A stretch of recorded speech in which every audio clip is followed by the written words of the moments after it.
اب بات کرتے ہیں اس شخص کی جس کا فتنہ اس زمانے میں بھی تھا اور آج بھی اس کا فتنہ باقی ہے۔ وہ بدبخت کون تھا؟ مرزا غلام احمد قادیانی۔ چند باتیں بتاتا ہوں اس بارے میں کہ نمبر 1، اس نے اپنے لیے ایک لڑکے کی پیشن گوئی کی کہ کہا تھا کہ انبیاء کا چاند ہوگا اور بادشاہ اس کے کپڑوں سے برکت لیں گے، مگر اس کے ہاں لڑکی ہو گئی تو اس پر کہنے لگا کہ وہی سمجھنے میں غلطی ہو گئی ہے، اب کی بار جو بچہ پیدا ہوگا وہ لڑکا جو ہے وہ انبیاء کا چاند ہوگا۔ اس بار بیٹا تو ہوا مگر چند روز بعد ہی مر گیا۔ بادشاہ تو دور کی بات ہے، کسی محتاج نے بھی اس کے کپڑوں سے برکت نہ لی۔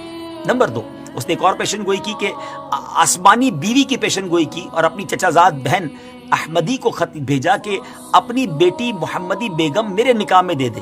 اس نے صاف انکار کیا، اس پر دھمکیاں دی اور پھر کہا کہ وہی آ گئی ہے، ہم نے تیرا نکاح اس سے کر دیا ہے، اور یہ کہ اس کا نکاح اگر تو دوسری جگہ کرے گی تو 2.5 یا 3 برس کے اندر اس کا شوہر مر جائے گا۔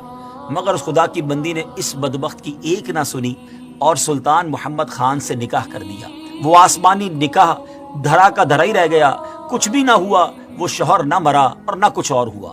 اللہ اکبر۔ ناظرین، جھوٹوں کا یہی انجام ہوتا ہے۔ بہرحال مرزا غلام احمد قادیانی نے قانون کا امتحان دیا، لاء کا امتحان دیا، ٹیسٹ دیا، مگر فیل ہونے پر تعلیم سے اس کا دل اچاٹ ہو گیا۔ کمزوری دل و دماغ کا مرض پوری عمر رہا، کئی بیماریاں اس کی زندگی میں اس کے ساتھ تھیں۔ 26 مئی 1908 میں یہ لاہور میں اس کو ڈائریا ہوا اور گندگی کے عالم میں، جی ہاں، جب اس کا آخری وقت آیا تو وہ واش روم میں تھا، گندگی میں لت پت تھا، اور لوگ اس کی لاش کو دیکھ کر یوں سمجھیے کہ عبرت کا نشان اس کی لاش بن گئی۔ ناظرین، یہ ہے جھوٹے نبی کا انجام۔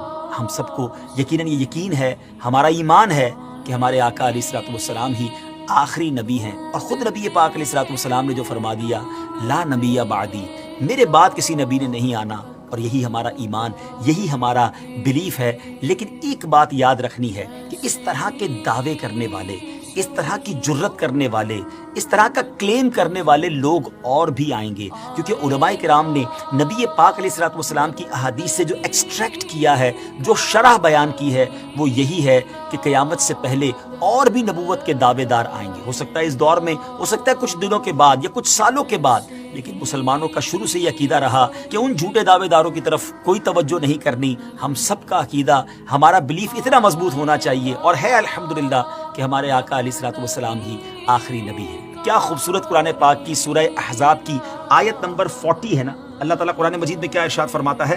ما کان محمد ابا احد من رجالکم ولکن رسول اللہ وخاتم النبیین وکان اللہ بکل شیء علیما۔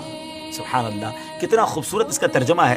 محمد تمہارے مردوں میں کسی کے باپ نہیں ہیں، لیکن اللہ کے رسول ہیں اور سب نبیوں کے آخر میں تشریف لانے والے ہیں، اور اللہ سب کچھ جاننے والا ہے۔ تو الحمدللہ یہ چمکتا دمکتا عقیدہ مسلمانوں کا صبح قیامت تک انشاءاللہ جاری و ساری رہے گا کہ اللہ کے آخری نبی جناب محمد الرسول اللہ صلی اللہ تعالیٰ علیہ وسلم ہیں، اور یہی ہمارا ایمان ہے۔